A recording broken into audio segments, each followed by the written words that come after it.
Горьковское шоссе, 10 утра. Работы здесь не останавливаются ни на минуту. Идет реконструкция трубопровода. О масштабе проекта говорят и цифры. На месте работает больше 30 единиц техники и 60 специалистов.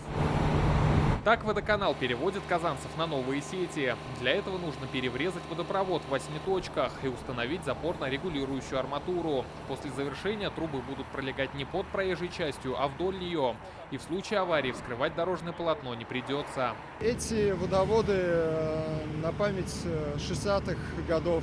То есть, понятное дело, они еще как бы нормативный срок не отслужили, но всему в свое время как бы приходят. Данные работы на самом деле очень объемные, потому что переврезаются магистральные водоводы диаметром 1200. Это, в принципе, самые большие трубопроводы, которые обеспечивают водоснабжение города.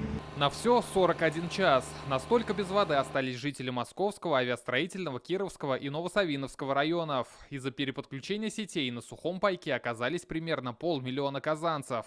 Работы разделены на 3 этапа. Сначала специалисты опустошили больше 8 километров трубопровода. На это ушло 11 часов. Сейчас проводится второй этап, он самый сложный и длительный. Строительно-монтажные работы. На это понадобится около 20 часов. Ну и, наконец, после этого в течение 11 часов будет восстановлен гидравлический режим работы сетей. Без воды в Казани остались 10 тысяч частных и почти 1800 многоквартирных домов. Горожан об этом предупредили заранее, поэтому многие успели запастись водой. А сначала так, в общем, вот сюда, в кастрюле набрали воды. Такой внушительный запас воды в кастрюле и ведра набрала житель дома на Восстания Эльвира Хаитова. На 2 дня с 2 детьми этого хватит, говорит она. Искали, куда залить воду, потому что ванны нет, душевая кабина.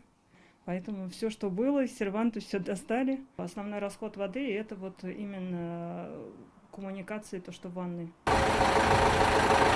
Для тех, кто не успел подготовиться или не хватило запасов, у жилых домов стоят автоцистерны. Они работают по определенным адресам с 5 утра и до окончания работ. Отметим, ажиотажа возле водовозов нет. Например, у этого во дворе на Можайского.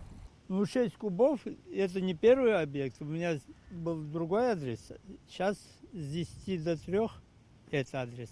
Были предупреждены. Вчера 7 часов все после 7, что ли, отключили. Набрали, но маловато. Как выяснилось, не у всех сегодня пересохли краны. Осталось и не выключали.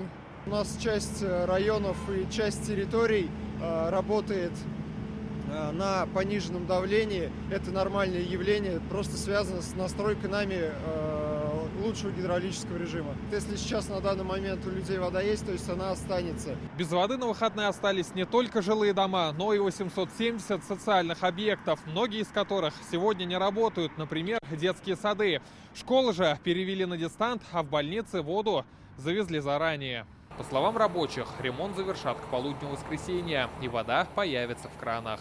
Рамиль Галиуллин, Данил Филатов, ТНВ, Казань.